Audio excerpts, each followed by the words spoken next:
Photo దీనిరా మళ్ళీ వదిలే.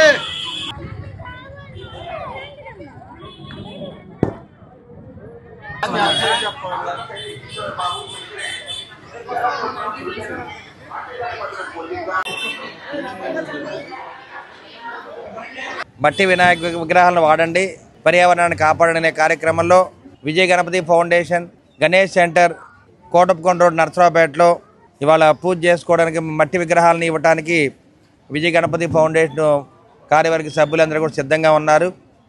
ఈ పర్యావరణాన్ని కాపాడడానికి మనం అందరం కూడా దీన్ని పాటించాలి. మట్టి విగ్రహాలనే వాడాలి, గణపతి పూజ చేయాలి. అప్పుడే మరి గణపతి యొక్క ఆశీస్సులు మనకు ఉంటాయని చెప్పి తెలియజేయడానికి ఈ కార్యక్రమాన్ని చేపట్టడం జరిగింది. భక్తులందరికీ వినాయక చవితి శుభాకాంక్షలు అండి. గత 17 సంవత్సరాలుగా రోడ్ గణేష్ సెంటర్ వద్ద వినాయక చవితి వేడుకలు జరుపుకుంటున్నాము.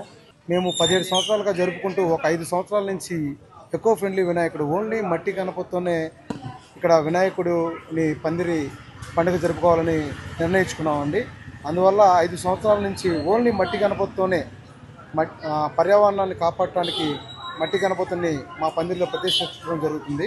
కోటప్పకొండ రోడ్లో గల గణేష్ సెంటర్లో 17 ఏళ్లుగా మనం బాగా వినాయక చవితి చేస్తున్నాం. మనం దానిలో భాగంగా ఈరోజు మట్టి వినాయకుడు పంపిణీ చేయడం జరిగిందండి. 500 మట్టి విగ్రహాలు ఎకో ఫ్రెండ్లీ ఓన్లీ మట్టి వినాయకుడిని మనం పూజిస్తున్నామండి. నరసరావుపేట కోటప్పకొండ రోడ్లో గత 17 సంవత్సరాలుగా వినాయకుడు పందిరి స్టార్ట్ అయ్యి 17 సంవత్సరాలు పూర్తయింది. ఇది 17వ వార్షికోత్సవం. ప్రతి సంవత్సరం కూడా అంచెలంచెలుగా ఎదుగుతూ ఈ రోజున ఒక చిన్న విగ్రహంతో స్టార్ట్ అయినటువంటి పందిరి ఈరోజు బ్రహ్మాండంగా నరసరావుపేట పట్టణంలో ఉన్నటువంటి ప్రధాన పందిరిలో ఏవైతే ఉన్నాయో ఆ పందిరికి దీటుగా ప్రతి కార్యక్రమం కూడా బ్రహ్మాండంగా చేస్తూ ఈరోజు దీన్ని ఒక ట్రస్ట్గా కూడా విజయ గణపతి ట్రస్ట్ అని చెప్పేసి ఒక ట్రస్ట్గా కూడా ఏర్పడి ఈ టీం అంతా కూడా చక్కగా గత 17 సంవత్సరాల నుంచి చేస్తూ ఉన్నారు.